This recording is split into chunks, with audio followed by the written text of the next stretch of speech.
poll shows all three Tory leadership challengers will beat Labour. So Conservative MPs consult their constituencies again. Roald Dahl, master of the nasty surprise, is dead. Junior doctors will take action to get a shorter working week. And the sub that sank the trawler, Minister orders inquiry. Good evening. A poll for News at 10, the first since Mrs. Thatcher stepped down as Conservative Party leader, shows any of the three candidates fighting to succeed her, Mr. Heseltine, Mr. Hurd or Mr. Major, could lead the Tories to victory at a general election. The Harris poll shows Mr. Heseltine as the most popular, with Mr. Major second. More than 1,100 people in 50 constituencies were asked how they'd vote, with each of the three men leading the Conservatives. If it was Mr. Heseltine, 49% said they'd vote Conservative, 39% Labour, a margin of 10%. If it was Mr. Major, the Conservative vote would be 47%, the Labour vote 40%, a gap of 7%. If it was Mr. Hurd, 45% said they'd vote Conservative and 41% would vote Labour, a 4% lead. On who would make the best Prime Minister, among those stating a preference, 49% said Mr. Heseltine, 27% Mr. Major and 24% said Mr. Hurd. And looking back over Mrs. Thatcher's 11 years in power, 60% said she'd been a good Prime Minister, 33% said she'd been a bad one, and 7% didn't know. Today, Mr. Hurd and Mr. Major began their campaigns in earnest, with parliamentary support swinging Mr. Major's way. Downing Street, packed with the world's cameras and commentators yesterday, showed little sign of Mrs. Thatcher's impending departure today, save for the flowers and gifts which continue to arrive for her. The rough old trade of politics have moved swiftly on. Right. Okay. First to the Treasury for the opening shots of John Major's campaign. Fully privy to the policies that the government... An hour later, as though this were some general election campaign morning, attention switched to the Foreign Office as Douglas Hurd set out his campaign stall. Michael Heseltine, having been through all that 10 days ago, went to his campaign office to work on maintaining and increasing his first ballot vote. So, as Tory MPs begin a weekend in which they must try and decide between those three candidates, what are the policy bases from which the candidates start? John Major is emphasising the proper running of the economy, what he calls the crucial issue of education, and the poll tax where he says things can't be left as they are. He's begun to put some distance between his ideas and those of the Thatcher government. In no sense, where necessary and if necessary, would I be afraid to make changes in government policy. And I believe in the next 10 years, we will have to continue to make changes that will genuinely produce across the whole of this country a genuinely classless society in which people can rise to whatever level that their own abilities and their own good fortune may take them from wherever they started. His campaign team are trying to paint him as less patrician than Douglas Hurd and less flashy than Michael Heseltine. John Major is of the people, and John Major is capable of reaching out to the people, particularly the crucial people that the Conservative Party needs at this time, and he will do it in a straightforward, non-flashy, totally honest and straightforward way. Douglas Hurd stressed what he called sound money and social responsibility. He agreed that everyone wanted another look at the poll tax, and he stressed his experience in handling foreign affairs. And he too wanted to stress the difference between the Thatcher and Hurd way of doing things. I think that democratic government consists of listening, deciding, persuading. You listen to views, you take a decision, in our case, collectively, in cabinet. And then you persuade in Parliament, in the country as a whole, that what you're doing is sensible and right. Now, persuasion is not the same as assertion. And as we move towards a general election, we need to spend more time on persuasion. So what would be Douglas Hurd's special qualities as Prime Minister? I think he's got enormous leadership qualities. He's got a real inner steel and toughness, and I think that will come through very strongly when he becomes Prime Minister. Before leaving his campaign office tonight, Michael Heseltine had repeated his commitment to a fundamental review of the poll tax and stressed that he wanted to move Thatcherism onto a new and different phase. And the old atmosphere where people have said for 4 years, well, isn't he a bit apart? Now that's suddenly breaking down as people are listening to what I'm saying and realizing that actually I'm a radical reforming Tory wanting to push on the frontiers into the 1990s, but to do that and to keep up the momentum of change and to protect all we've achieved in the 80s, you've got to win. On Channel 4 News tonight, Mr Heseltine suggested that as Prime Minister he'd give Mr Major and Mr Hurd jobs. John is an excellent Chancellor, Douglas a top-class Foreign Secretary. I think that perhaps I could give them the backing and to go out and win the election so that they can go on doing the jobs that they are so obviously exceeding at. And his supporters say he'll bring about that win at the general election. It's becoming obvious now that a number of the right of the party see that, see him as the leader, see him as therefore a unifying force, and also, and perhaps paramount at this stage, the man that can win us the next general election.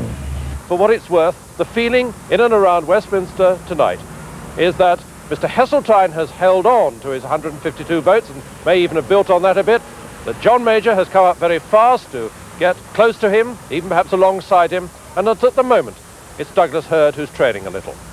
Michael Brunson, News at 10, Westminster.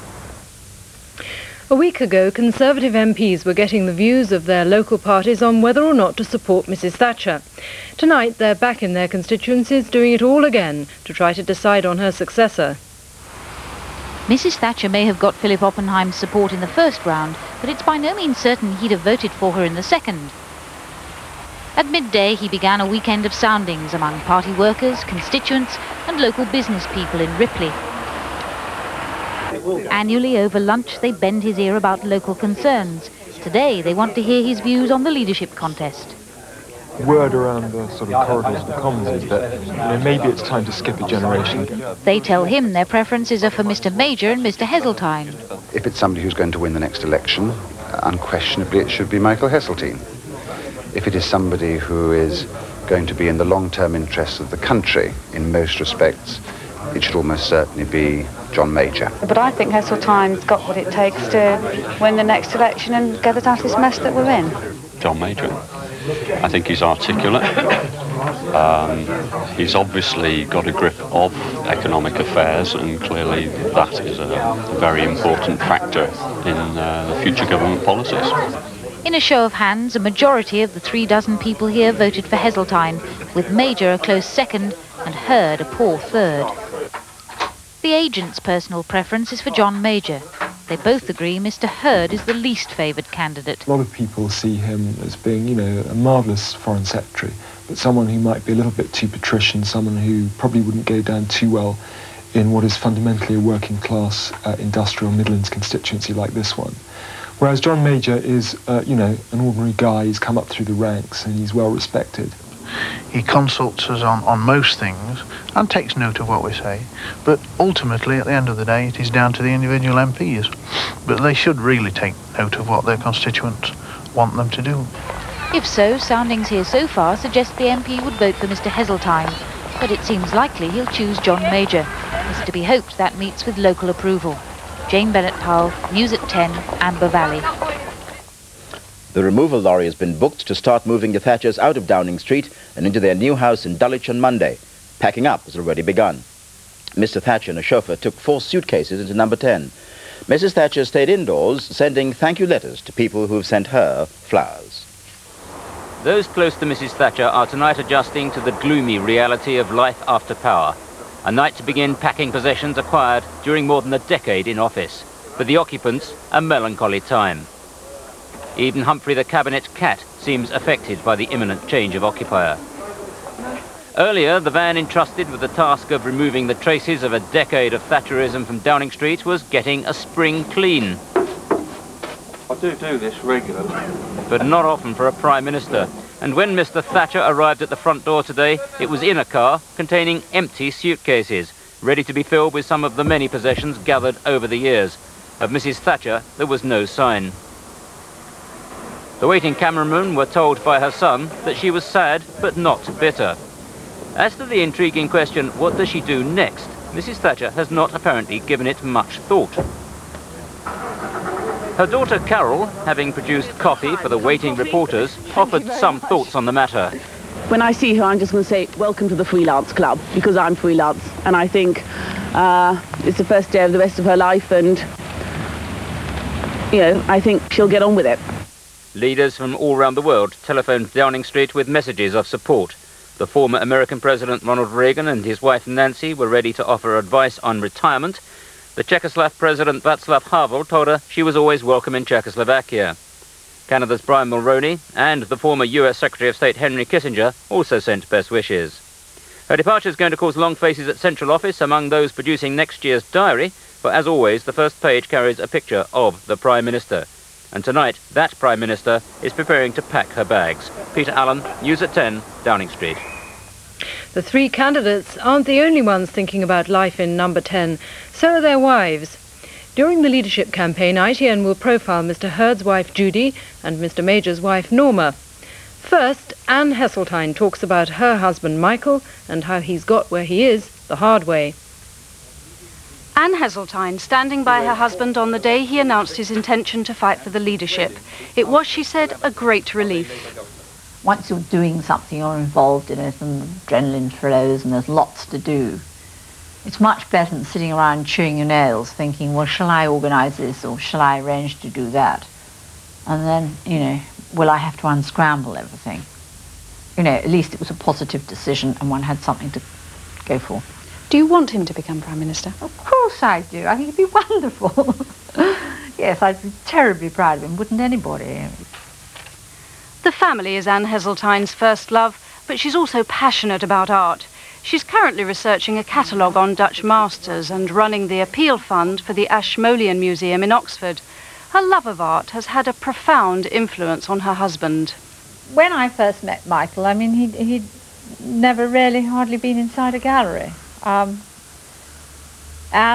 I was thrilled because he said, I'll come with you, take me around, tell me about things. So we went to the Tate, and I just realised he'd got a very good eye.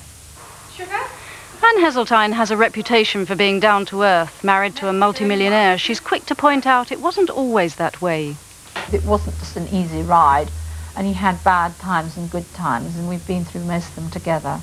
And he's a fighter, and he doesn't give up easy. I mean, you're never going to succeed anywhere if you're always sort of bland and easy and so on.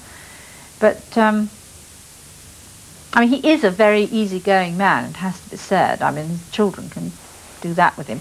But Downing Street or not, she'll continue working. She'd like to write a book. There must be time to do these things. Mary Wilson wrote poetry there. But anyway, I'm not, you know, I really mustn't start thinking too far ahead because, you know, these things may never happen.